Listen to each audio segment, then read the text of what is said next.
Diwarnai kejar-kejaran, detik-detik oknum polisi bawa ratusan kilogram ganja, suruhan napi. Seorang oknum Polri diduga terlibat dalam peredaran narkoba di wilayah Sumatera Barat. Fakta tersebut terkuak setelah Badan Narkotika Nasional Provinsi (BNNP) Sumatera Barat Sumbar menangkap pria berinisial AV. Jumlah narkoba yang dibawanya cukup fantastis, yakni 141 paket ganja. Mengutip tribunpadang.com, berat ganja tersebut mencapai 141 kg.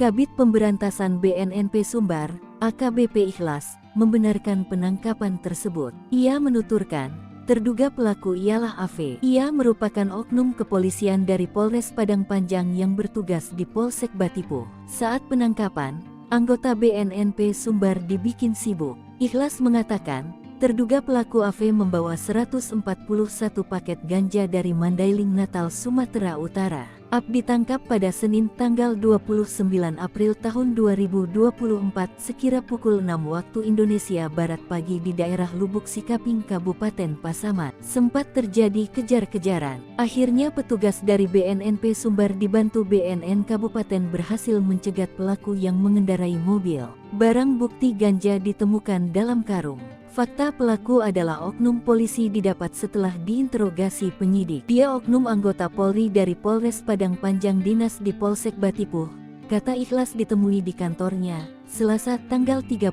Februari tahun 2024 sore. Menurut Ikhlas, 141 kg ganja tersebut diperkirakan akan diedarkan di Sumbar. Setelah dilakukan pengembangan, ternyata peran AV hanya membawa saja. Ia mendapat upah jika sudah selesai menjalankan tugasnya. Dia hanya dikasih uang jalan 2 juta rupiah, tambah Ikhlas. Adapun, AV kemudian mengaku diperintahkan oleh temannya yang mendekam di lapas kelas IA Padang. Kita masih lakukan pendalaman, kita harus menguatkan bukti-bukti dulu, jangan-jangan dia sendiri, tapi nyebut nama orang lain, tambahnya. Kami juga akan koordinasi dengan pihak lapas kelas 2 Padang, pungkas Ikhlas.